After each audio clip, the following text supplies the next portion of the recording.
Don't forget to subscribe on Progen Media. Yes, ko Progen Media ate mwatu tuba tuyingiddewo okubanga tukuwa updates zonna ezigenda maaso mu ggwanga erya Uganda naye obutakulwisa ate mwatu embeera ey'omukulu Muhammad Ssegirinya ate mwatu wali makage yeyongedde ate okukanga abantu abamwetoolodde olw'ensonga nti omukulu Ssegirinya buli lukya omubiri gwe gweyongera okukyuka n'obulamu bwe bweyongera okukendeera.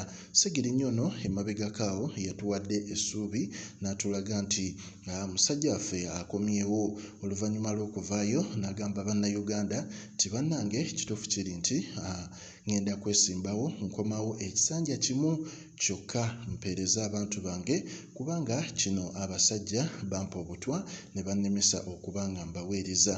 N'asaba bannayuganda aba Kawempe North bonna bamulonde asobole okuba nga akola ki aweereza abantu be naye tubadde tukyali awo ate ne tukizuula nga mu Kawempe North ate omukulu Ssegirinya obulamu bwe si bulungi yadde n'akatono.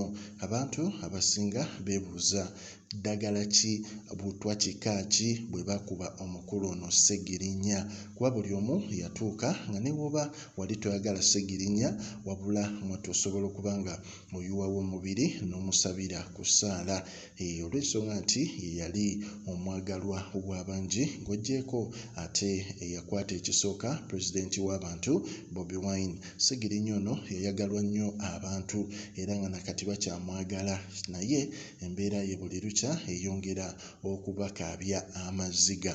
Tuwe endowoozayo olowooza Ssegirinya yeetaaga ki okuba nga atereerera ddala kubanga bamutwalako ebweru ne basobola okumuggyamu obutwa naye ate tetumanyi oba ddagala lye lireeta okuba nga ate obulamu bwe bubeera mu mbeera gye bulimu oba Progen updates.